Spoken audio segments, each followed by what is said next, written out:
जी नमस्कार, स्वागत है आप सभी का फिजिक्स पाठशाला के इस यूट्यूब चैनल पर। और आज हम हाजिर हैं आपके सामने इलेक्ट्रोस्टैटिक्स का जो दूसरा पार्ट था, दूसरा जो भाग है उसके लेक्चर में। और आप आज से जो पढ़ना शुरू करेंगे वो इलेक्ट्रिक फील्ड का चर्चा होगा। हम लोगों ने पिछले क्लास तक, यानी लास्ट जो अपना था क्लास, पिछला क्लास, उसमें हम लोगों ने चार्ज के बारे में जो भी हमारे सिलेबस के अंतर्गत टॉपिक है उन तमाम टॉपिकों को हम लोगों ने कवर किया था। वो तमाम टॉपिक हम लोगों ने पढ़ा था। तो आज का जो हमारा कहानी है वो इलेक्ट्रिक फील्ड होगा। और थोड़ा सा कंपैरिजन अगर कीजिएगा चार्ज से, तो चार्ज के तुलना में ये थोड़ा बड़ा टॉपिक है। बड़ा टॉपिक कहने का मतलब बड़ा भाग है। अगर आपको याद हो तो पहला जब क्लास हम आपके लिए रखे थे, तो पहले ही क्लास में हमने आपको ये पूरा डिस्कस कर रखा था कि अपना जो इलेक्ट्रोस्टैटिक्स है उसको हमें कैसे पढ़ना है, किस तरह से उसको छोटा छोटा पार्ट में तोड़ करके हमें समझना है। तो उस अनुसार से हमने पूरा शेड्यूल एक तैयार कर रखा था आपके लिए। तो उसमें जो छोटा छोटा टुकड़ा जो हम लोग किए थे, तो उसमें 4 टुकड़ा में हमने उसको बांटा था, जिसमें दूसरा टुकड़ा जो आपका है वो है इलेक्ट्रिक फील्ड, और इसे हमें पढ़ना है। गॉस थ्योरम वगैरह इसी में आता है, और ये थोड़ा सा बड़ा टॉपिक है। और याद रखिएगा, परीक्षा के पॉइंट ऑफ व्यू से ये थोड़ा ज़्यादा इसलिए महत्वपूर्ण हम बोलेंगे क्योंकि एक 5 नंबर का जो क्वेश्चन है ना, 5 मार्क्स का जो एक क्वेश्चन है, अक्सर इसमें से एक देखने को मिल ही जाता है। यानी 5 नंबर वाला एक क्वेश्चन जो है आपको इस टॉपिक से माने लगभग जो है वो मिल ही जाता है। आप ऐसे कह सकते हो कि 99% चांस है कि एक 5 नंबर वाला क्वेश्चन इस वाले पार्ट से आ ही जाता है। तो हमारे लिए थोड़ा सा ज़्यादा ध्यान देने योग्य ये टॉपिक है। हालांकि ध्यान देने योग्य तो सब है, लेकिन इस पर चूंकि मार्क्स भी आ रहा है तो इस पर थोड़ा विशेष तौर पे हम लोग और भी बल लगाएंगे, ठीक ना, ताकि ये बातें जो है हमारे दिमाग में परमानेंट बैठ जाए। चलिए तो शुरू करते हैं आज का अपना बात। ठीक है, जो हमारा इलेक्ट्रिक फील्ड है इसको हम शुरू करें। और शुरू में ही आपको बता दें, थोड़ा सा आप लोग हमारा सहयोग करते रहिए। जो वीडियो आपको मिल रहा है, इस वीडियो को हम अब जो है लाइव के फॉर्मेट में लाने के प्रयास में लगे हुए हैं। थोड़ा ज़्यादा से ज़्यादा लोगों तक जो है आप इसको पहुंचाइए, ताकि हम जो है इस व्यवस्था को, जो भी चल रहा है अपना, इसको कंटिन्यू रखें और लाइव भी रखें। माने कुछ लोग उस पर जुड़े रहें, उसको जो है सही से पढ़ा जाए, थोड़ा हमें भी एनर्जी बना रहेगा। ठीक है, तो इस मुद्दा पर आप सहयोग जरूर कीजिए। तो आइए हम लोग बात करते हैं आज इलेक्ट्रिक फील्ड का। देखो, कोई भी चार्ज पार्टिकल हो, उस चार्ज पार्टिकल के अगर आसपास कोई दूसरा चार्ज पार्टिकल अगर आप लाते हो तो उसके ऊपर फोर्स अप्लाई होता है, ये आप पहले से जानते हो। जैसे मान लो अगर हमारे पास एक पॉजिटिव चार्ज है, ठीक है, और इस पॉजिटिव चार्ज के नज़दीक में कोई चार्ज लाते हैं, तो जैसे जैसे नज़दीक लाते हैं उसके ऊपर में फोर्स अप्लाई होना शुरू हो जाता है। मतलब कहने का अर्थ यह है कि मान लो एक चार्ज है, इसको तत्काल में Q0 मान लेते हैं, बाद में इसका नाम देंगे टेस्ट चार्ज। माने परीक्षण आवेश है, ये जांच आवेश है। इसको केवल जांच करने के लिए इसके आसपास हम इसके क्षेत्र में लाएंगे। आप समझ लो कि ये जांच आवेश का वैल्यू बहुत छोटा होना चाहिए। और जो शुरुआती दौर में लोगों ने जो माना, उसमें ये परिपाटी उन लोगों ने तय कर लिया कि भाई हम लोग जो टेस्ट चार्ज लेकर के जाएंगे वो पॉजिटिव होना चाहिए और छोटा होना चाहिए। माने पॉजिटिव लेने की परंपरा लोगों ने शुरू किया था, ताकि बाकी चीज़ों का जो है नॉलेज हो सके। जैसे होता है ना कि एक टेस्ट करने के लिए कुछ ले जा रहे हैं जिसका जानकारी हमें पहले से है, तो बाकियों का जानकारी ये जो है अकेला ये दे देगा। तो शुरुआत में लोगों ने क्या किया, बहुत छोटा चार्ज लिया और पॉजिटिव चार्ज लिया, और ये पॉजिटिव चार्ज को ला करके दूसरे चार्ज के बारे में लोगों ने जानकारी प्राप्त किया। ठीक है, तो इसीलिए इसका नाम दिया गया टेस्ट चार्ज। इसका नाम दिया गया टेस्ट चार्ज। टेस्ट चार्ज, इसको हिंदी में अगर बोलोगे तो परीक्षण आवेश बोलते हैं इसको, परीक्षण आवेश। क्या ये बात समझ में आया? हम परीक्षण आवेश पर चर्चा पहले इसलिए कर लिए क्योंकि आगे हमें इलेक्ट्रिक फील्ड को बढ़िया से समझना है। तो पहले तो टेस्ट चार्ज आप एकदम अच्छा से समझ लो क्या है। अच्छा, इसका वैल्यू छोटा इसलिए रखा गया है ताकि ये दूसरे के फील्ड को प्रभावित ना करे। ऐसा ना हो कि हम इसको टेस्ट करने के लिए गए और पता चला इसका ही अपना गुण हावी हो गया उस पर। इसका प्रॉपर्टी इस पर हावी नहीं होना चाहिए, ताकि हमको इसका जानकारी मिल जाए, ना कि इसका। इसका तो हमें पहले से ही पता है। तो टेस्ट चार्ज का काम ये है। तो मैंने इसको टेस्ट करने के लिए क्या किया गया, आप प्रक्रिया को समझना। किया ये गया कि ये जो टेस्ट चार्ज है इसको नजदीक लाया गया, तो नजदीक लाया जाएगा तो स्वाभाविक बात है इस पर फोर्स लगेगा। फोर्स दो नेचर का हो सकता है, या तो इसके ऊपर रिपल्सन फोर्स लगेगा, नहीं तो अट्रैक्शन। तो चूंकि ये पॉजिटिव चार्ज है और हम दूसरा पॉजिटिव चार्ज के नजदीक ही लाते हैं, इसीलिए ये पॉजिटिव चार्ज क्या करता है, उसको रिपेल करके भगाता है, यानी इसके ऊपर में फोर्स लगेगा। लेकिन हम कहीं भी रख दे और इसके ऊपर में फोर्स लगेगा, ऐसा नहीं हो रहा था। आप जैसे जैसे नजदीक लाओगे तो इसके द्वारा इस पर लगाया गया फोर्स बढ़ रहा था, बल का मान जो है वो बढ़ रहा था। और जैसे जैसे इससे दूर ले जाओ वैसे वैसे फोर्स का मान जो है वो घट रहा था, और एक समय ऐसा आता है कि फोर्स का मान 0 हो जाता है, खत्म हो जाता है। इसका मतलब जब इस चार्ज को लाया जाएगा और जहां से, यानी कि इसके नजदीक लाया जाएगा, जिस पॉइंट से हम इस चार्ज को देखते हैं कि इसके ऊपर में बल लगना शुरू हो गया, स्वाभाविक बात है वहां से इसका फील्ड एक्टिवेट हो गया। तो इसके चारों ओर एक ऐसा क्षेत्र बना जिसमें जैसे ही तीसरा ये Q0 चार्ज दूसरा चार्ज को, टेस्ट चार्ज को लाते हैं, तो जैसे ही इस चार्ज को इसमें इंटर करवाएंगे वैसे ही इसके ऊपर में फोर्स लगेगा, ठीक ना। तो इसके ऊपर में जैसे ही फोर्स लगेगा तो हम लोग बोलेंगे कि इसका जो अपना आसपास का जो फील्ड है ये इसके ऊपर में फोर्स लगाए, ये जो आसपास का ये जो फील्ड है ये इसके ऊपर में क्या किया, फोर्स लगाया। तो इसके चारों ओर का ये जो फील्ड है, इसी फील्ड को कहा गया इलेक्ट्रिक फील्ड। जिस चार्ज के बारे में हमें टेस्ट करना है, जिस चार्ज के बारे में हम लोग बात कर रहे हैं, उसके नजदीक में हम लोग क्या किए, एक टेस्ट चार्ज लाए। टेस्ट चार्ज ला करके हमने चेक किया कि इसके ऊपर में क्या हो रहा है, तो इसके ऊपर में फोर्स लगेगा। सिंपल सी बात है कि इसके ऊपर में फोर्स लगेगा। अच्छा, जब इसके ऊपर में फोर्स लगेगा तो उस फोर्स की वजह से हमें पता कर लेना है कि ये फोर्स का जो इफेक्ट है कहाँ से शुरू हुआ, तो वहां से उसका चारों ओर का जो फील्ड होगा उसी फील्ड को हम लोग बोलेंगे इलेक्ट्रिक फील्ड। इलेक्ट्रिक फील्ड का कहानी कुछ ऐसा है, वही बात हमने यहाँ पर लिखा है, the field around any charge और सिस्टम ऑफ चार्जेस। किसी भी आवेश के चारों ओर का ऐसा क्षेत्र, या चार्जों का निकाय भी हो सकता है ना, एगो चार्ज जरूरी थोड़ी नहीं कि एगो चार्ज रहे, चार्जों का निकाय भी हो सकता है। तो माने चार्ज या चार्ज के चारों ओर का एक ऐसा फील्ड जिसमें कोई परीक्षण आवेश को अगर लाया जाएगा तो उसके ऊपर में बल आरोपित होगा, उसके ऊपर में फोर्स लगेगा, ठीक है। तो उसके ऊपर में फोर्स लगा इसके फील्ड में, तो इसी फील्ड का नाम लोगों ने दिया क्या चीज, इलेक्ट्रिक फील्ड। इसी का नाम पड़ गया विद्युत क्षेत्र।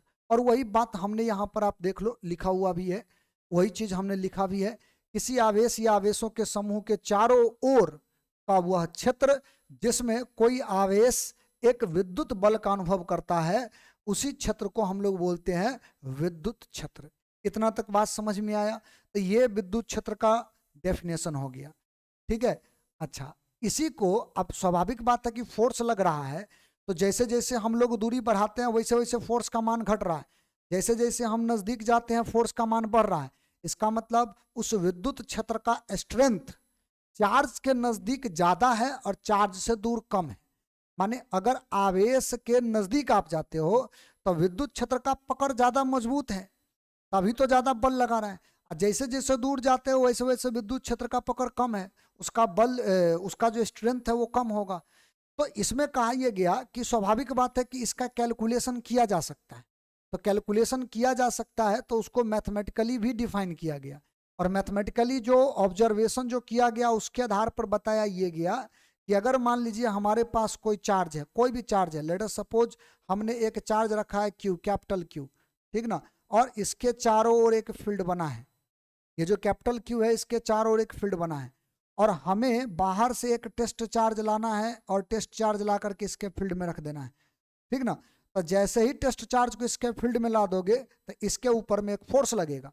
तो इसी को मैथमेटिकली बोला गया है per unit test charge, per unit test charge पर जितना इलेक्ट्रोस्टैटिक फोर्स लगेगा, क्योंकि ये चार्ज इस पर बल लगाएगा, जितना इलेक्ट्रोस्टैटिक फोर्स लगाएगा इसी को हम लोग बोलते हैं इलेक्ट्रिक फील्ड। आप फिर से समझ लो, इस बात को रिपीट कर रहे हैं हम वापस इसी बात को। देखो यहां पे बोला हुआ है the electrostatic force per unit test charge in field, किसी क्षेत्र में प्रति इकाई आवेश पर जो बल लगेगा इसी को हम लोग बोलते हैं क्या, इसी को हम लोग बोलते हैं इलेक्ट्रिक फील्ड, इसी को हम लोग बोलते हैं विद्युत क्षेत्र। ठीक, तो ये जो मैथमेटिकल डेफिनेशन है वहां से ये हमने फॉर्मूला लाया है। और बेसिकली इलेक्ट्रिक फील्ड का जो स्ट्रेंथ होता है ना वो फोर्स के द्वारा ही और टेस्ट करने वाले चार्ज के द्वारा ही कैलकुलेट किया जाता है। तो उस हिसाब से देखो तो ये फॉर्मूला हो गया। अच्छा, अब अगर हम आपसे ये कहें कि इसका ऐसा यूनिट क्या होगा, तो सीधी सी बात है, इसका ऐसा यूनिट जो है फॉर्मूला से आप निकाल सकते हो। एसआई यूनिट किसका, इलेक्ट्रिक फील्ड का। इलेक्ट्रिक फील्ड का ऐसा यूनिट यहां से अगर आप देखो तो न्यूटन पर कूलम्ब हो जाएगा, न्यूटन पर कूलम्ब हो जाएगा। ठीक ना। एक और इसका ऐसा यूनिट आप याद रखना, आगे जाकर के इस पर हम डिस्कशन करेंगे एक फॉर्मूला का। इसका एक और ऐसा यूनिट होता है वोल्ट पर मीटर, वोल्ट पर मीटर। वोल्ट पर मीटर जो होता है वो इलेक्ट्रिक फील्ड का ही ऐसा ही मात्रक होता है। इसका फॉर्मूला आपको इसी इलेक्ट्रोस्टैटिक्स में ही आपको आगे देखने को मिलेगा। तो बहरहाल केवल आपको ये करना है कि वोल्ट पर मीटर भी याद रख लेना है, ये भी ऐसा ही मात्रक है। लेकिन किसका ऐसा ही मात्रक है, ये ऐसा ही मात्रक है इलेक्ट्रिक फील्ड का। इतना तक बात समझ में आया। ठीक है, तो हम लोग ये वाला चीजें जो है ध्यान से, जो दिया हुआ है इसको हम लोगों को ध्यान रखना है। चलिए, अच्छा एक और काम करते हैं, हम इसका डायमेंशन लिख लेते हैं। डायमेंशन, तो डायमेंशन फॉर्मूला जो आएगा इसका बीमा सूत्र, वो क्या आएगा, बीमा सूत्र। ठीक है, और हमें बीमा सूत्र जो चाहिए, बीमा सूत्र जो हमें निकालना है वो इलेक्ट्रिक फील्ड का निकालना है। तो देखो फोर्स का हम यहां पर वैसे निकाल दे रहे हैं। फोर्स का बीमा सूत्र क्या होता है, फोर्स का होता है एम एल टी का पावर -2 डिवाइड बाई चार्ज का क्या होता है ए टी। अब इसी को आप सॉल्व कर दो, तो इसी को अगर आप सॉल्व कर दोगे तो इसका हो जाएगा एल टी का पावर -3 और ए का पावर -1। ये बीमा सूत्र बन गया किसका, ये आपका जो बीमा सूत्र बनेगा ये बन जाएगा इलेक्ट्रिक फील्ड का। ठीक है, तो कुल मिलाकर के इतना जानकारी आपको, बेसिक जानकारी जो है विद्युत क्षेत्र के बारे में होना चाहिए, हर हाल में होना चाहिए। चलिए, तो पहले तो आप इतना तक जो है इसका स्क्रीनशॉट ले लो, और उसके बाद का जो कहानी है हम आगे बढ़ाएंगे। तो पहले इसका आप स्क्रीनशॉट ले लो, इसको ध्यान में रखो। चलो, एक ये रहा। लेकिन अब यहां पर एक बात और जो है मेंशन कर दें हम, ये जो आप इलेक्ट्रिक फील्ड पढ़ रहे हो तो ये इलेक्ट्रिक फील्ड का अपना कुछ डायरेक्शन होगा। देखो एक बात ध्यान रखना, क्योंकि ये फोर्स लगा रहा है तो फोर्स का डायरेक्शन होता है, यानी कि इलेक्ट्रिक फील्ड जो है किसी ना किसी एलोंग में उसके ऊपर धक्का देके भगाने का काम कर रहा है या खींचने का काम कर रहा है। तो इलेक्ट्रिक फील्ड का अपना कुछ ना कुछ डायरेक्शन होगा। यानी एक लाइन अगर हम इसमें और ऐड कर दें तो हम बोल सकते हैं it is a vector quantity, vector quantity. ठीक ना, यह सदिश राशि है, सदिश राशि है, सदिश राशि है। माने सदिश राशि है तो स्वाभाविक बात है ये क्या होगा, वेक्टर होगा। इसके ऊपर वेक्टर लगा सकते हैं, इसके ऊपर वेक्टर लगा सकते हैं, यानी फोर्स भी वेक्टर होगा, इलेक्ट्रिक फील्ड भी। चार्ज तो खैर अदिश राशि है। ठीक है, तो डायरेक्शन क्या होगा, तो इसी के माध्यम से, यानी कि जो आप टेस्ट चार्ज लेकर के जाते हो उसी के माध्यम से चार्जों का जो इलेक्ट्रिक फील्ड होता है उसका डायरेक्शन तय किया जाता है। ठीक ना, तो हम थोड़ा सा अगला स्लाइड में जाते हैं और उसके बाद आपको समझाते हैं। पहले आप इतना देख लो, ये चीजें जो है आपके कॉपी में होना चाहिए। देखो हम यहाँ पर आपको इसके डायरेक्शन के बारे में आप बता रहे हैं। देखो क्या है, बेसिकली अगर मान लो हम पॉजिटिव चार्ज यहाँ पर बना रखे हैं, ठीक, तो पॉजिटिव चार्ज बना रखे हैं और इसके चारों ओर अपना फील्ड है जिसको हम लोग नाम दिए हैं क्या चीज, इलेक्ट्रिक फील्ड।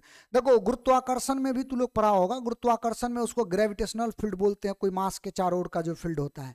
उसी तरह से चार्ज के चारों ओर के फील्ड को इलेक्ट्रिक फील्ड नाम देते हैं। अच्छा, बात यहाँ पर यह है कि अगर टेस्ट चार्ज को अगर आप लाते हो तो टेस्ट चार्ज इसमें जैसे ही आएगा, चूंकि ये पॉजिटिव है, तब पॉजिटिव को क्या करेगा, ये बाहर की तरफ भगा देगा। इसीलिए पॉजिटिव के कारण जो इलेक्ट्रिक फील्ड बनता है इसको आउटवर्ड डायरेक्शन में दर्शाया जाएगा। ठीक है, अच्छा निगेटिव अगर होगा तो इसको क्या करेगा, अंदर की तरफ खींचेगा, इसीलिए इसका डायरेक्शन क्या होगा, इनवर्ड होगा।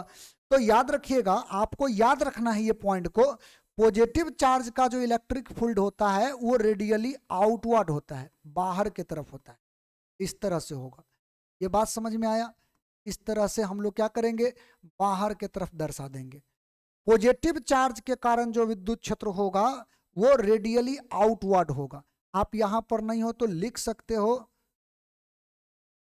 रेडियली आउटवर्ड होगा, ठीक है, यानी कि त्रिज्यातः, त्रिज्या के ऊपर ये बाहर की तरफ होगा। अच्छा, अगर निगेटिव चार्ज हो तो निगेटिव चार्ज की वजह से जो इलेक्ट्रिक फील्ड का डायरेक्शन होगा वो अंदर की तरफ होगा, यानी इसका जो डायरेक्शन होगा वो रेडियली इनवर्ड होगा। ये बात समझ में आया? इसका जो डायरेक्शन होगा किधर होगा, इनवर्ड होगा।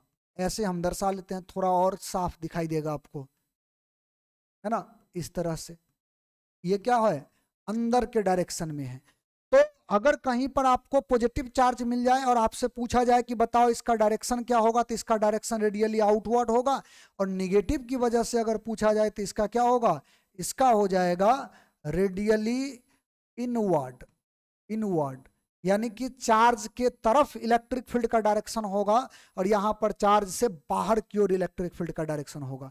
तो ये आपको याद रखना है, ये पॉइंट जो है हर हाल में आपको जो है वो ध्यान रखना है। अच्छा, इसी को लेकर के अगर मान लीजिए आपके सामने माने अलग अलग टाइप का कुछ क्वेश्चन वगैरह बना दे और आपसे पूछे कि बताइए हमारे पास जो, देखो ध्यान से, मान लो हम यहां पर आपको बोले केस 1 अलग से हम बना करके आपके सामने रख दे, चूंकि डायरेक्शन आपको पता है और आपको अब जो है फोर्स का डायरेक्शन बताना है। देखो, अगर मान लीजिए हमारे पास एक इलेक्ट्रिक फील्ड है, विद्युत क्षेत्र है, अब प्लस के कारण बना है कि माइनस के कारण हमें अभी उस पर चर्चा नहीं करना है, लेकिन इतना पता है कि इलेक्ट्रिक फील्ड है और इलेक्ट्रिक फील्ड तो ऐसे ही दर्शाया जाएगा।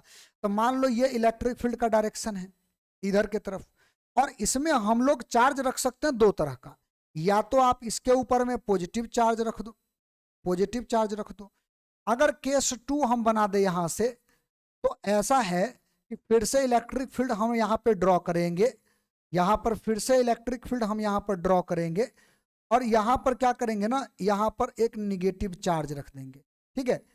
तो हमें बताना है कि यहां पर फोर्स का जो डायरेक्शन होगा वो किधर होगा। देखो, एक बात ध्यान रखना, चूंकि अभी हम बात किए हैं तुम्हारे बीच रखे हैं कि अगर टेस्ट चार्ज हम ले जाएंगे तो टेस्ट चार्ज के ऊपर में ये क्या करता है, फोर्स लगाता है, यानी फोर्स कौन लगाया, इलेक्ट्रिक फील्ड। एक देखो, एक बात और याद रखना, एक्चुअली में ये जो फील्ड जो होता है वो तो आपको दिखता नहीं है, लेकिन इसका इफेक्ट जो है आपको दिखेगा, क्योंकि वो फोर्स लगता है तो कोई ना कोई तो है जो उसको खींच रहा है उसी लाइन के ऊपर में, है कि नहीं।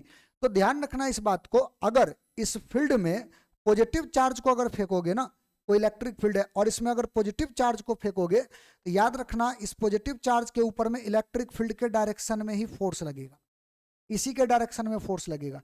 यानी कि अगर हम तुमसे पूछे एंगल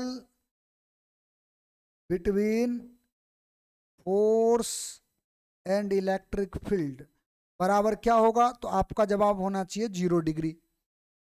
फोर्स और इलेक्ट्रिक फील्ड के बीच का एंगल क्या होगा, 0 डिग्री। क्यों होगा, क्योंकि फोर्स का डायरेक्शन वही है जो डायरेक्शन इलेक्ट्रिक फील्ड का है। ऐसा क्यों, तो आपको हम जो है पहले भी बताए हैं कि अगर मान लीजिए हम इसके बगल में कोई भी फील्ड ले लो, जैसे यहीं पर ले लो, यहां पर मान लो हमने रख दिया एक पॉजिटिव चार्ज, ठीक है। पॉजिटिव चार्ज जैसे ही रखेंगे तो ये क्या करेगा, इसको धक्का देके इधर की ओर भगाएगा, इसका मतलब फोर्स लगा इधर, और इलेक्ट्रिक फील्ड का भी डायरेक्शन है इधर, दोनों डायरेक्शन सेम है। यही तो हम बात यहां पर लिखे हैं कि बताइए अगर पॉजिटिव चार्ज को किसी विद्युत क्षेत्र में रख दिया जाए तो उसके ऊपर बल का डायरेक्शन किधर होगा, तो बल का डायरेक्शन जो होगा वो फोर्स इलेक्ट्रिक फील्ड के डायरेक्शन की ओर ही होगा। और अगर टेक्निक मैथमेटिकली तुमसे कोई क्वेश्चन पूछ दे कि बताइए इलेक्ट्रिक फील्ड और फोर्स के बीच का एंगल क्या होगा, तो क्या होगा, 0 डिग्री। अच्छा, यही काम आप उस पर भी करो तो भी यही आएगा, सेम चीज आएगा। इसीलिए हम बोले कि इलेक्ट्रिक फील्ड कोई भी ले लो, पॉजिटिव चार्ज फेंको तो इलेक्ट्रिक फील्ड में फोर्स का डायरेक्शन जो होगा इलेक्ट्रिक फील्ड के डायरेक्शन की ओर होगा। बात समझे कि नहीं, चाहे कोई भी चार्ज की वजह से फील्ड ले लो, कोई फर्क नहीं पड़ता है, और नहीं हो तो इसको वहां भी टेस्ट करके देख लो। पॉजिटिव चार्ज यहां रखे हैं, फील्ड के डायरेक्शन में फोर्स लगा, यहां रखो, यहां भी रख के देख लो, अगर यहाँ पे रखोगे तो ये निगेटिव चार्ज तो इसको अपने तरफ खींच लेगा, अभी भी फील्ड अंदर के तरफ है और फोर्स भी अंदर के तरफ है। इसका मतलब पॉजिटिव चार्ज पर फिर से फोर्स लगा और फिर से फोर्स किधर लगा, इलेक्ट्रिक फील्ड के डायरेक्शन में। तो इलेक्ट्रिक फील्ड किसी भी चार्ज की वजह से प्रोड्यूस हो, उसमें अगर आपको पॉजिटिव चार्ज रख दे तो याद रखना इस बात को, उसके ऊपर लगने वाला फोर्स का डायरेक्शन इलेक्ट्रिक फील्ड के डायरेक्शन में ही होगा, विद्युत क्षेत्र के दिशा में ही होगा। और फील्ड यानी विद्युत क्षेत्र और फोर्स के बीच का एंगल 0 डिग्री होगा, ये बात आपको ख्याल रखना है। ठीक है, तो ये पॉइंट हम आपको बता दिए हैं इसलिए क्योंकि ये चीजें जो है ऑब्जेक्टिव में पूछता है, तो आपको ये बात याद रखना है। चलिए अब आते हैं निगेटिव पर। स्वाभाविक बात है, पॉजिटिव पर अगर इलेक्ट्रिक फील्ड के डायरेक्शन में फोर्स लगा है तो निगेटिव पर जो फोर्स लगेगा इसके अपोजिट लगेगा, इसका जो फोर्स का डायरेक्शन होगा इसके विपरीत होगा। और फिर से अगर हम आपसे वही चीज पूछ दे, angle between force, angle between force vector and electric field vector, तो अब आपका जवाब होगा 180 डिग्री, क्योंकि इलेक्ट्रिक फील्ड इधर है, फोर्स इधर है, दोनों के बीच का एंगल क्या होगा, 180 डिग्री। ठीक ना, ये ऐसा होगा। अच्छा, इसको भी टेस्ट करना है तो करके देख लो, इसको भी अगर टेस्ट करोगे तो इसको आप यहां पे रख के देख लो, निगेटिव चार्ज को जैसे ही यहां पे रखोगे तो इसको अपनी ओर ये खींच लेगा। तो जरा सोच कर देख लो, फोर्स लगा अंदर, फील्ड है बाहर, फोर्स लगा अंदर, फील्ड है बाहर, क्या अपोजिट हुआ कि नहीं हुआ? वही बात तो हम यहां दिखा रहे हैं। और ये सारा बात जो है केवल डायग्राम में बता रहे हैं, आप भाषा में भी चाहो तो लिख सकते हो, लेकिन अगर डायग्राम में ऐसे दर्शा लो तो ऐसे ही ऑब्जेक्टिव तुम्हारा याद रहेगा। ठीक ना, अगर पॉजिटिव चार्ज को इलेक्ट्रिक फील्ड में फेंको तो इस पर लगने वाला फोर्स का डायरेक्शन फील्ड की ओर होगा हमेशा, चाहे किसी भी चार्ज की वजह से डेवलप हो। उसी प्रकार से निगेटिव चार्ज को अगर किसी विद्युत क्षेत्र में फेंको तो इसके ऊपर जो लगेगा फोर्स, उसका डायरेक्शन हमेशा फील्ड के अपोजिट होगा, क्षेत्र के विपरीत होगा हमेशा, चाहे कोई भी चार्ज हो। ठीक है, उस पर भी चार्ज को रख करके चेक कर सकते हो, आपका जवाब फिर से सेम आएगा। तो ये कहानी है इलेक्ट्रिक फील्ड का, जो बेसिक जानकारी आपको हर हाल में रहना चाहिए और ये आपको याद रहना चाहिए। ठीक ना, तो आपको समझ में आया, प्लस के कारण, पॉजिटिव चार्ज के कारण इलेक्ट्रिक फील्ड का डायरेक्शन जो होगा वो चार्ज से बाहर की तरफ होगा, इलेक्ट्रिक फील्ड का डायरेक्शन जो होगा बाहर की तरफ होगा। निगेटिव चार्ज की वजह से जो होगा रेडियली इनवर्ट होगा, अंदर की तरफ होगा। और अगर पॉजिटिव चार्ज को किसी फील्ड में फेंक दे, विद्युत क्षेत्र में फेंक दे, तो इस पर लगने वाला बल जो होगा उसका डायरेक्शन फील्ड की ओर होगा। और अगर निगेटिव को फेंक दे तो उस पर लगने वाला बल फील्ड के अपोजिट होगा, उसका डायरेक्शन अपोजिट होगा। तो इतना बात हमारे ख्याल से आपको समझ में आ गया होगा, इसका स्क्रीनशॉट लीजिए और आगे बढ़िए। चलिए, फील्ड का डायरेक्शन समझ में आ गया। अब आते हैं हम अगले मुद्दा पर। तो अगला हमारा मुद्दा है क्या, देखिए हमारा जो नेक्स्ट मुद्दा है जिस पर हमें बात करना है अभी, देखो तो हमारा मुद्दा यह है कि इलेक्ट्रिक फील्ड हमको निकालना है, लेकिन बिंदु आवेश की वजह से, पॉइंट चार्ज की वजह से हमें इलेक्ट्रिक फील्ड निकालना है। ठीक है, देखो पॉइंट चार्ज बोले तो वही चार्ज जो हम आपको दिखा रखे हैं। जैसे मान लो एक पॉजिटिव क्यू चार्ज है, इस पॉजिटिव क्यू चार्ज के चारों ओर अपना एक फील्ड होगा। ठीक है, तो फील्ड होगा तो इसका कुछ ना कुछ दूरी भी तो होगा जहां तक इसका प्रभाव होगा। मान लो आर रेडियस तक हम जो है एक चारों ओर का एक क्षेत्र बना लिए, चारों ओर। और अगर कोई चार्ज को आप ऐसे लिखते हो तो इसको आप क्या बोलते हो, पॉइंट चार्ज। एस्फीयर के अंदर में बंद है तो इसको क्या बोलते हो, पॉइंट चार्ज। ठीक ना, तो हमको पता करना है इस चार्ज की वजह से ये वाला पॉइंट पर विद्युत क्षेत्र का वैल्यू क्या होगा, इलेक्ट्रिक फील्ड का वैल्यू क्या होगा। और अगर तुमको ख्याल हो तो इलेक्ट्रिक फील्ड को जानने के लिए अगर उसको हमें टेस्ट करना है तो इसको हमें टेस्ट करने के लिए करना ये होता है कि बाहर से एक टेस्ट चार्ज लाना पड़ता है। तो बाहर से एक टेस्ट चार्ज Q0 लाओ और इसके ऊपर रख दो। तो जैसे ही रख दोगे तो ये टेस्ट करके बता देगा कि इसका फील्ड का क्षमता कितना है, इलेक्ट्रिक फील्ड का क्षमता कितना है। और ध्यान रहे इसी का नाम इलेक्ट्रिक फील्ड स्ट्रेंथ बोलते हैं या इलेक्ट्रिक फील्ड इंटेंसिटी, विद्युत क्षेत्र तीव्रता, इसी को बोलते हैं। ठीक ना, हालांकि दोनों एक ही बात है, माने केवल तीव्रता की बात करते हैं तो वहां पर थोड़ा सा जो है ना उसका क्षमता की बात होना शुरू हो जाता है, समझे बात को। तो यहां पर हम वही काम कर रहे हैं, देखो हम कैलकुलेशन करने जा रहे हैं। तो एक काम करो, आपको चूंकि पता है कि आप बाहर से टेस्ट चार्ज लाए और इसके फील्ड में रख दिए, यहां पर आपने रख दिया, तो स्वाभाविक बात है ये वाला चार्ज इसके ऊपर में फोर्स लगाएगा। तो कौन सा फोर्स लगाएगा? Coulomb force. लेकिन हमको फोर्स नहीं चाहिए, हमें क्या चाहिए? इलेक्ट्रिक फील्ड चाहिए इस पॉइंट चार्ज की वजह से। और इलेक्ट्रिक फील्ड का फॉर्मूला आपके पास एक ही है, फोर्स अपॉन टेस्ट चार्ज। लेकिन ये फॉर्मूला लगाने के लिए आपको फोर्स चाहिए, फिर टेस्ट चार्ज चाहिए। टेस्ट चार्ज का जानकारी दे रखा है, पहले फोर्स पता कर लो। फोर्स अगर मिल जाए तो इस पर दोनों वैल्यू को रख करके विद्युत क्षेत्र निकाल सकते हैं, इलेक्ट्रिक फील्ड निकाल सकते हैं। तो पहले हम क्या करेंगे, फ्रॉम कूलम्ब्स लॉ, कूलम्ब का जो नियम है उस हिसाब से इन दोनों चार्जों के बीच लगने वाला फोर्स निकालते हैं। तो फोर्स क्या होगा? फोर्स का फॉर्मूला हो जाएगा 1 divide by 4 pi epsilon 0 charge 1 into charge 2, Q1 into Q2। तो Q1 इसको मानो, Q2 इसको मानो, कोई दिक्कत नहीं, किसी को भी मान सकते हो। Q0 डिवाइड बाई दोनों के बीच का डिस्टेंस है R और स्क्वायर है तो स्क्वायर। क्या दो चार्जों के बीच लगने वाला फोर्स यही होगा? फोर्स का वैल्यू आ गया, इसको इक्वेशन 1 मानते हैं। लेकिन हमें चाहिए इलेक्ट्रिक फील्ड, हमें विद्युत क्षेत्र निकालना है, ठीक है। तो विद्युत क्षेत्र निकालने के लिए हमें क्या करना पड़ेगा? तो विद्युत क्षेत्र निकालने के लिए हमें electric field due two point charge, ठीक ना, ऐसे समझ जाना। Electric field due two point charge, बिंदु आवेश, बिंदु आवेश के कारण विद्युत क्षेत्र। ये जो विद्युत क्षेत्र जो हमें कैलकुलेट करना है वो बिंदु आवेश के कारण। तो चूंकि हमारा तो फॉर्मूला ही होता है इलेक्ट्रिक फील्ड का फोर्स बट्टा टेस्ट चार्ज, तो हम इक्वेशन 1 से वैल्यू ही क्यों ना रख ले इस पर। फ्रॉम इक्वेशन 1 समीकरण 1 से वैल्यू उठा के रखो, इसीलिए आपका इलेक्ट्रिक फील्ड का जो वैल्यू आएगा, फोर्स का वैल्यू पहले ऊपर रखो 1 डिवाइड बाई 4 पाई एप्सिलॉन 0, इसको उठा के उस पर रखना है। तो रखिए इसको, ये हो जाएगा capital Q Q0 divide by R का स्क्वायर ओवर टोटल का Q0। तो Q0 और Q0 तो कट जाएगा, तो विद्युत क्षेत्र का इलेक्ट्रिक फील्ड का फॉर्मूला बचेगा 1/4 pi epsilon 0 capital Q divide by R square. यानी जिस चार्ज के वजह से विद्युत क्षेत्र निकालना है वो चार्ज का वैल्यू आपको यहां पे रखना है, और जितना दूरी पर इलेक्ट्रिक फील्ड आपको निकालना है उसका दूरी यहां पे रखना है। और अगर आपको ख्याल हो तो हम ये चीज पहले भी बताए हैं, माने थियोरेटिकली बताए हैं, अभी जो है मैथमेटिकली इक्वेशन लिखा हुआ है। क्या बताए हैं कि जैसे जैसे इस चार्ज से दूर जाते हो इसके ऊपर लगने वाला फोर्स घटता है।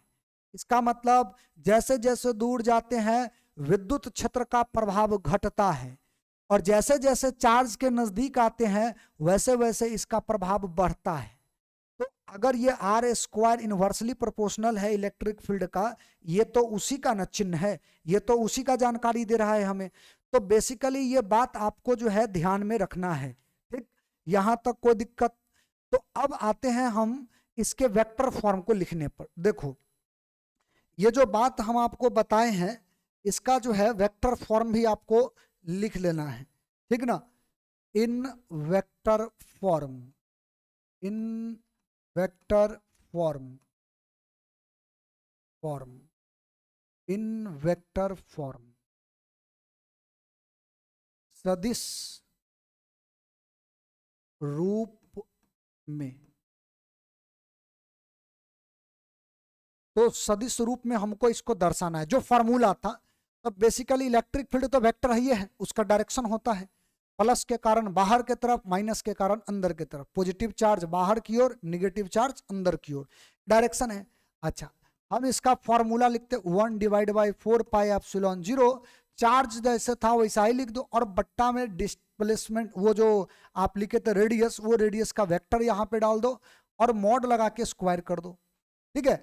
और साथ में आर कैप डाल दो, क्योंकि इसका डायरेक्शन रेडियली ना होगा, उसी रेडियस पर या तो अंदर होगा नहीं तो बाहर होगा, तो आर कैप लगा दो। यही हमारा इलेक्ट्रिक फील्ड का फॉर्मूला हो गया। ये क्या है? Formula formula of electric field due to, symbolic तौर पे इलेक्ट्रिक फील्ड लिख दिए, ड्यू टू पॉइंट चार्ज। याद रहे ये पॉइंट भूलना नहीं है, बिंदु आवेश के कारण विद्युत क्षेत्र का ये फॉर्मूला है, समझ गए? बिंदु आवेश के कारण विद्युत क्षेत्र का सूत्र ये आएगा, ठीक है? इसका फॉर्मूला ये आएगा, ये पॉइंट चार्ज की वजह से ऐसा आएगा। अच्छा, अगर आप ऐसा करो कि ग्राफ एक खींचो, graph between electric field and displacement radius, ठीक है? रेडियस और इलेक्ट्रिक फील्ड के बीच में हमें ग्राफ खींचना है। तो जरा ग्राफ को आप गौर करना, जो जानकारी दे रहा है ग्राफ, वो जानकारी को आप मैथमेटिकल इक्वेशन से मैच करवा के देखना। देखो ये ओरिजिन है, अगर मान लो हम इसको बोल दें ये आर है रेडियस वेक्टर, और ई जो है सो तुम्हारा इलेक्ट्रिक फील्ड है। तो चूंकि हम लोग जानते हैं कि इलेक्ट्रिक फील्ड जो है ना, चूंकि हम लोग यहां से बोल सकते हैं इलेक्ट्रिक फील्ड जो होता है वो inversely proportional to r square होता है, और इसका ग्राफ खींचोगे तो इसका ग्राफ कुछ आपको ऐसा दिखेगा, यानी इलेक्ट्रिक फील्ड जो है वो inversely proportional to r square है। माने जैसे जैसे तुम दूरी को बढ़ाओगे वैसे वैसे देखोगे तो उसका जो डिस्टेंस है, जैसे जैसे हम लोग इसका डिस्टेंस को बढ़ाएंगे तो वैसे वैसे इसका इलेक्ट्रिक फील्ड जो होता है वो घटता है, और जैसे जैसे डिस्टेंस को घटाओगे वैसे वैसे इलेक्ट्रिक फील्ड का मान बढ़ता है। अब देख लो, अंदर की तरफ आओ तो रेडियस घटेगा, रेडियस घटेगा तो इलेक्ट्रिक फील्ड बढ़ेगा, रेडियस बढ़ाओगे तो इलेक्ट्रिक फील्ड देखो डाउन हो रहा है। तो बेसिकली ये ग्राफ जो है ना इस बात का पूरा जानकारी देता है। तो विद्युत क्षेत्र का ये पूरा जानकारी आपको समझ में आया। पहले आप इसका स्क्रीनशॉट ले लो और इसको जो है अपने नोट्स में जरूर शामिल करो, इसको ध्यान में जरूर रखना। तो अभी तक जो आपको हम बताए थे ये पूरा का पूरा कहानी था विद्युत क्षेत्र का, इलेक्ट्रिक फील्ड का। एकदम अभी इलेक्ट्रिक फील्ड की ही बात कर रहे हैं। इलेक्ट्रिक फील्ड का क्या क्या बताए हैं थोड़ा सा रिकॉल करो। पहला बात जो बताए हैं, थोड़ा सा हम आपको स्लाइड भी दिखाते चले। हमारा जो पहला बात था वो ये था कि इलेक्ट्रिक फील्ड है क्या, इलेक्ट्रिक फील्ड को गणितीय रूप में कैसे डिफाइन करते हैं, फिर उसके बाद फॉर्मूला, यूनिट, डायमेंशन और साथ में ये वेक्टर क्वांटिटी है। फिर आपको हमने क्या बताया, अगला पॉइंट हमने बताया कि अगर पॉजिटिव चार्ज हो तो विद्युत क्षेत्र आउटवर्ड, इसका इलेक्ट्रिक फील्ड जो है, ये इलेक्ट्रिक फील्ड है, ध्यान रहे ये इलेक्ट्रिक फील्ड है, इलेक्ट्रिक फील्ड, इलेक्ट्रिक फील्ड, ये इसका डायरेक्शन है, विद्युत क्षेत्र है, विद्युत क्षेत्र ये इसका डायरेक्शन है, ठीक ना। और अगर निगेटिव चार्ज हो तो इलेक्ट्रिक फील्ड का डायरेक्शन रेडियली इनवर्ड, यानी कि त्रिज्यातः, त्रिज्यातः अंदर की ओर, ये त्रिज्यातः बाहर की ओर, माने रेडियस पर ये बाहर होगा, ये रेडियस पर अंदर होगा, ठीक है। ये पॉइंट आपको समझ में याद रहना चाहिए। अगला पॉइंट कि अगर हम लोग किसी फील्ड में पॉजिटिव चार्ज को फेंकते हैं तो इस पर लगने वाला बल जो होगा वो फील्ड के डायरेक्शन में होगा, निगेटिव चार्ज को फेंकते हैं तो ये इलेक्ट्रिक फील्ड के विपरीत होगा, इस पर बल का डायरेक्शन इलेक्ट्रिक फील्ड के क्या होगा, विपरीत होगा। और अगला पॉइंट जो हमने बताया आपको वो ये था कि अगर हमारे पास कोई पॉइंट चार्ज है उसके कारण अगर विद्युत क्षेत्र निकालने के लिए पूछा जाए तो उसको निकालने का ये तरीका है। और सुनो, ये जो बात हम यहाँ लिखे हैं, जब आप 2 नंबर का प्रश्न सॉल्व करते हो, आपसे अगर मान लो पूछ दिया किसी बिंदु आवेश के कारण विद्युत क्षेत्र का फॉर्मूला ज्ञात करें या व्यंजक प्राप्त करें, तो उस केस में आपको ये भाषा लिखना अनिवार्य है। और ये भाषा में क्या लिखना है, तो जो आप यहाँ पर डायग्राम बनाए हो वही चीज यहाँ पे लिखना है। जैसे let us suppose plus q is a charge around which electric field has to be calculated. माना कि एक प्लस क्यू चार्ज है जिसके चारों ओर विद्युत क्षेत्र निकालना है, ज्ञात करना है। यदि जांच आवेश Q0 को इस फील्ड में लाया जाता है तो, इस क्षेत्र में लाया जाता है तो, इतना बात लिख करके तो लगा कर डैश कर दो। और ये बात आप आसानी से लिख सकते हो, इसको याद करने की जरूरत नहीं है, बिल्कुल नहीं, इसको रटना नहीं है। अपने तरीका से आपको लिख देना है, फिर आपको ये फॉर्मूला को डिराइव कर देना है। यहीं तक डिराइव कर दो, आपको 2 नंबर मिल जाएगा, आगे वो लिखने की जरूरत नहीं है। हाँ, अगर वेक्टर फॉर्म में बोला लिखने के लिए तब इसको लिखो, नहीं बोला मत लिखो। लेकिन हम ऐसा जो है वेक्टर फॉर्म में लिख करके तुमको दिखा दिए कि ये जो आपका है ना बेसिकली इलेक्ट्रिक फील्ड वेक्टर है, तो वेक्टर के फॉर्म में आप लिख सकते हो, डायरेक्शन रेडियस पर होगा। और ये चीजें ऑब्जेक्टिव के लिए हमने बताया है, ठीक है, ऑब्जेक्टिव के लिए ये चीजें जो है हमने बताया है। तो अभी तक जो बात की है वो था विद्युत क्षेत्र का कहानी, ठीक है। अब इस विद्युत क्षेत्र के साथ एक और टॉपिक है जो आप समझ लो और इसको ध्यान रखना। टॉपिक ये है कि विद्युत क्षेत्र रेखाएं या विद्युत बल रेखाएं। हालांकि दोनों जो है उसमें थोड़ा बहुत अंतर भी होता है, लेकिन फिलहाल हम लोग उस बारीक अंतर पर जाने वाले ही नहीं है। हमें मतलब अभी दोनों का सेम समझना है, यानी विद्युत क्षेत्र रेखाएं और विद्युत बल रेखाएं दोनों का मतलब सेम समझना है। कहने का अर्थ क्या है, तो देखो अभी आप लोग देखे थे, हमने आपको डायग्राम में बताया था, ये जो प्लस चार्ज है, तो प्लस चार्ज के कारण ये लाइन जो है ये बाहर आपको दिख रहा है, ये लाइन जो है अंदर की तरफ दिख रहा है। ये जो लाइन बाहर की तरफ या जो अंदर की तरफ दिख रहा है, ये कुछ लाइन जो है ये रेखा तो है। अगर इस लाइन पर कोई चार्ज को छोड़ दोगे, कोई भी चार्ज हो, वैसे तो हम जो टेस्ट चार्ज के रूप में लिए थे वो पॉजिटिव चार्ज लिए थे, तो अगर कोई टेस्ट चार्ज पॉजिटिव चार्ज को ही मान लो छोड़ दोगे, तो इसी लाइन के ऊपर में ये मोशन करना शुरू कर देगा, या तो ये अंदर जाएगा नहीं तो बाहर जाएगा। क्यों? क्योंकि इसी लाइन के ऊपर में उसके ऊपर में बल लगेगा। अगर ये पॉजिटिव है तो टेस्ट चार्ज को वो बाहर की तरफ भगाएगा, यानी विकर्षण बल लगेगा, वो बाहर की तरफ जाएगा। यदि वो निगेटिव चार्ज है तो वो अंदर की तरफ जाएगा, लेकिन इसी लाइन पर जाएगा। जो लाइन पर आप छोड़ दोगे उसी लाइन पर अंदर जाएगा, उसी लाइन पर बाहर जाएगा। मतलब ये जो लाइन है ये काल्पनिक लाइन है, जिसके ऊपर अगर कोई टेस्ट चार्ज को रखा जाए तो उसका गति होना उस लाइन पर शुरू हो जाता है। क्यों? क्योंकि उसके ऊपर में फोर्स लगता है, बल लगने की वजह से वो गति करना शुरू कर देता है। ये बात समझ में आया? तो हम उसी लाइन को, ये जो रेखा आपको दिख रहा है जिसको विद्युत क्षेत्र बोले थे, ये जो चारों ओर बना है ये विद्युत क्षेत्र बना है, लेकिन ये जो लाइन आपको दिखाई दे रहा है, इस लाइन का नाम दिया गया विद्युत क्षेत्र रेखाएं या विद्युत बल रेखाएं। इसी लाइन का नाम दिया गया विद्युत क्षेत्र रेखाएं या विद्युत बल रेखाएं। क्या बात समझ में आया?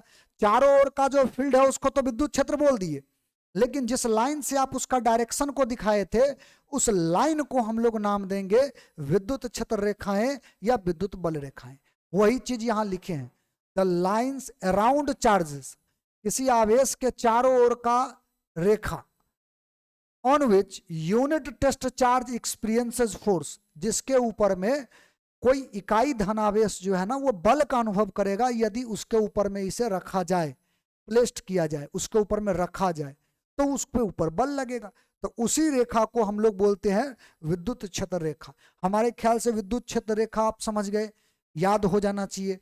अब इसमें जो इंपॉर्टेंट बात है उसमें एक इंपॉर्टेंट बात यह है कि नोट में हम लिख दिए, it is physically not existed but say about real situation. ये तो पहले भी हम बोले हैं, ये रेखा जो है आपको दिखता नहीं है, फील्ड भी नहीं दिखता है, लेकिन उसका जानकारी जो है ना रियल सिचुएशन का जानकारी देता है। कैसे? अगर मान लो पॉजिटिव चार्ज है तो पॉजिटिव चार्ज के नजदीक में कोई टेस्ट चार्ज ले जाओगे तो बल लगेगा, बल लगेगा, ये हमें दिखेगा उस पर कि वो भाग रहा है, दूसरा ऑब्जेक्ट भाग रहा है। बात समझे कि नहीं? जैसे बैलून को अगर रगड़ते हो तो चिपक रहा है, वो दिख रहा होता है, लेकिन कहाँ है क्या है वो चीज दिखाई नहीं देगा कि कौन उसको खींच रहा है, ये आपको दिखाई नहीं देगा। इसीलिए इसमें ये बात हमने मेंशन कर दिया है कि ये भौतिक रूप से उपस्थित नहीं होता है, परंतु वास्तविक स्थिति का जानकारी देता है। ये आपको कहीं पर दिखाई नहीं देगा, क्षेत्र रेखाएं जो है ये आपको दिखाई नहीं देगा, लेकिन आपको वास्तविक घटना का जानकारी देगा। ठीक है, तो ये विद्युत क्षेत्र रेखाएं कहां से आया? ये विद्युत क्षेत्र रेखाएं बेसिकली वही विद्युत क्षेत्र में लाइन जो खींचा गया था वो लाइन है, जिसका नाम केवल दिया गया विद्युत क्षेत्र रेखाएं। इतना तक समझ में आया? अच्छा, वो जो विद्युत क्षेत्र रेखाएं हैं उसका कुछ प्रॉपर्टी है, यानी कि वो अपना मर्जी से जैसे मर्जी वैसे काम नहीं करता है, उसको भी काम करने का कुछ रूल्स है, उस रूल्स के हिसाब से वो काम करता है।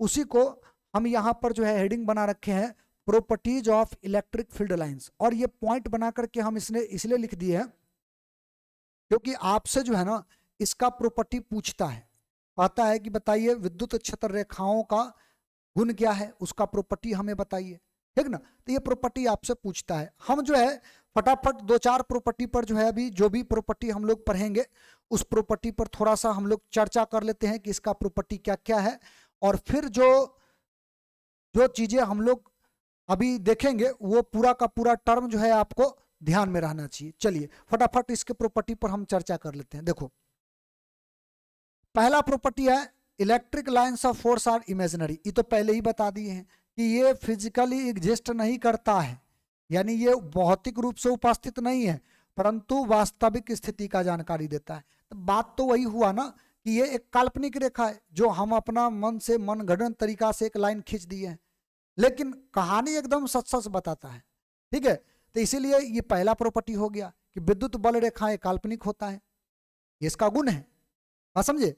अच्छा अगला पॉइंट कि विद्युत बल रेखाओं के ऊपर में अगर आप स्पर्श रेखा खींचते हो, जैसे मान लो हम बोले कि एक लाइन है, एक लाइन ऐसे करके घूम गया, ये मान लो विद्युत बल रेखा है, तो इसके इस पॉइंट पर यहां पे अगर आपने क्या किया ना, एक स्पर्श रेखा खींच दिया, टेंजेंट लाइन ड्रॉ कर दिया। वैसे अगर सीधा है तो सीधा है तो टेंजेंट ड्रॉ करने की जरूरत ही नहीं है, ये खुद ही बता देगा। अगर बाहर की तरफ होगा तो ये इलेक्ट्रिक फील्ड का डायरेक्शन होगा, अगर अंदर की तरफ होगा तो ये इलेक्ट्रिक फील्ड का डायरेक्शन होगा।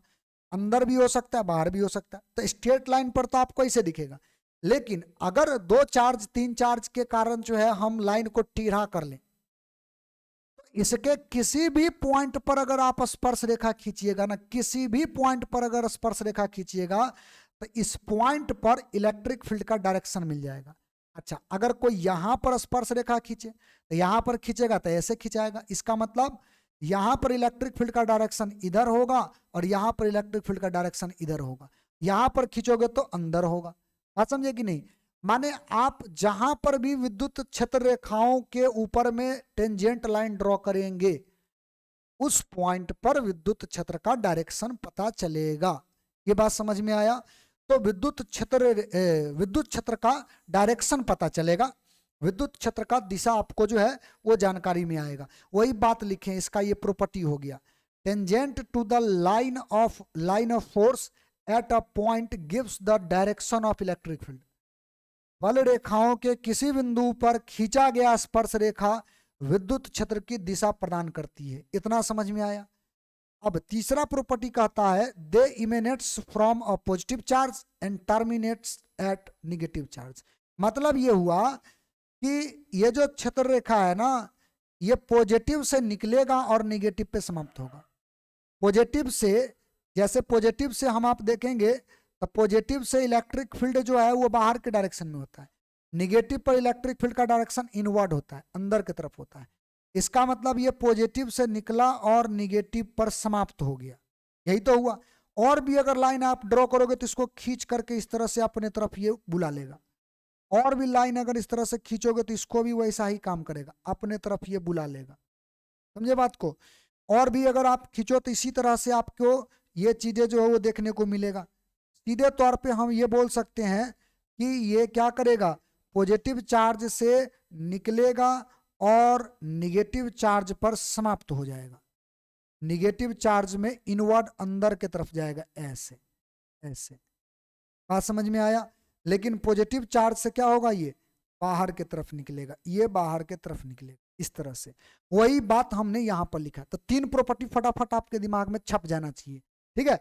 ये लाइन सटा हुआ नहीं है, अलग अलग है, थोड़ा सा हाथ से बनाने की वजह से इधर उधर हुआ है, तो इसको ध्यान रखना। फटाफट तीनों प्रॉपर्टी को एक बार रिवाइज करो।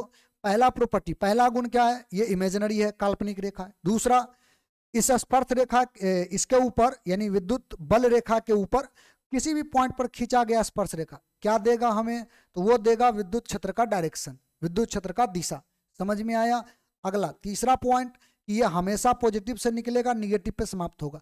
3 का 3 पॉइंट आपको हमारे ख्याल से अभी का भी याद हो गया होगा। अब आ जाओ अगले पॉइंट पर। इसका देखो, इसका अगला पॉइंट कहता है, यानी अगला प्रॉपर्टी कहता है the electric lines of force can never cross each other. इसका कहने का मतलब ये हुआ कि दो जो क्षेत्र रेखा होगा ना, वो एक दूसरे को कभी भी काटेगा नहीं, ऐसे क्रॉस नहीं करेगा। आप देखिएगा प्लस की वजह से माइनस की वजह से फील्ड बनाए हैं, ऐसे जाके इंटर कर रहा है, ऐसे जाके इंटर कर रहा है, लेकिन ऐसे नहीं जा रहा है। ये क्रॉसिंग वाला जो है ना, ये प्रोसेस इसमें होता नहीं है। तो क्यों नहीं होता है? ये दोनों एक दूसरे को क्रॉस, दो रेखा जो एक दूसरे को क्यों नहीं क्रॉस कर सकता है, ऐसा क्वेश्चन कई बार पूछा गया है, इसीलिए इसको हमने प्रॉपर्टी में ही शामिल करवा दिया है। तो एक तो तुम्हारे लिए ये हो गया कि चौथा प्रॉपर्टी हो गया।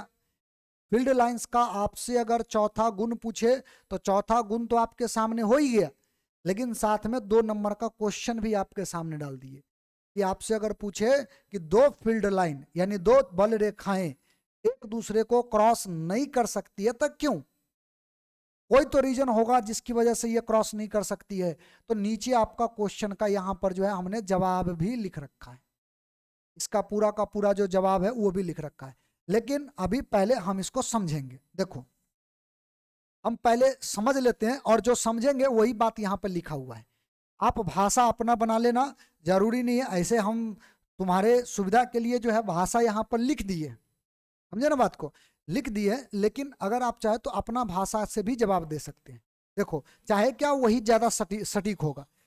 क्या है कि अगर 2 छत्र रेखाएं मान लो एक दूसरे को काट दिया, मान लो अगर काट दिया, तो बात यह है ना कि 2 छत्र रेखाएं का जो कटान बिंदु होगा जहां पर इसने काटा है, यहां पर हम 2 स्पर्श रेखा खींच सकते हैं। एक स्पर्श रेखा इधर खींच सकते हैं, एक स्पर्श रेखा, दूसरा स्पर्श रेखा हम इधर खींच सकते हैं, एक ही पॉइंट पर, एक ही पॉइंट पर, जिसकी वजह से इलेक्ट्रिक फील्ड का एक ही पॉइंट पर हमें 2 डायरेक्शन मिलेगा।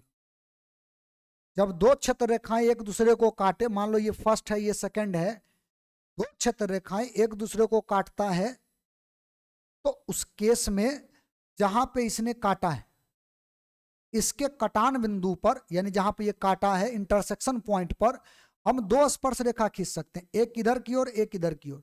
यानी एक ही बिंदु पर हमें 2 इलेक्ट्रिक फील्ड का डायरेक्शन मिलेगा, और ये पॉसिबल है ही नहीं। एक पॉइंट पर विद्युत क्षेत्र का एक ही डायरेक्शन होना चाहिए ना, 2 डायरेक्शन कैसे पॉसिबल है? इसीलिए 2 छत्र रेखाएं एक दूसरे को कभी भी प्रतिच्छेदित नहीं करता है। ये बात समझ में आया? और यही जवाब जो है इधर लिखा भी है हमने, ठीक ना? क्योंकि यदि रेखाएं एक दूसरे को प्रतिच्छेदित करेगा तो प्रतिच्छेदन बिंदु यानी कटान बिंदु पर 2 स्पर्श रेखाएं खींचा जा सकता है, जो एक ही बिंदु पर विद्युत क्षेत्र के 2 दिशा को दर्शाएगा, और यह संभव नहीं है। इसीलिए 2 छत्र रेखाएं एक दूसरे को कभी भी प्रतिच्छेदित नहीं कर सकता। क्या ये बात समझ में आया? तो ये प्रॉपर्टी भी हो गया जो आप पढ़ रहे हैं, विद्युत छत्र रेखाओं के गुण, उसका ये चौथा गुण भी हो गया, और साथ में हमने आपको एक इसका क्वेश्चन भी बता दिया। तो क्वेश्चन भी आपसे पूछा जाएगा, प्रॉपर्टी तो आपको ध्यान में रखना ही है, तो आप इसका भी स्क्रीनशॉट ले लो। चलिए अगला पॉइंट देखो, अगला पॉइंट ये है, इसमें दे रखा है कि electric lines of force can never form a close loop. आप अगर गौर किए होंगे तो देखो, पॉजिटिव चार्ज और निगेटिव चार्ज, इसमें से हमेशा पॉजिटिव से निकलता है, निगेटिव पर समाप्त होता है। अगर इसको घुमा करके भी देखो तो भी पॉजिटिव से निकलेगा, निगेटिव पे समाप्त होगा।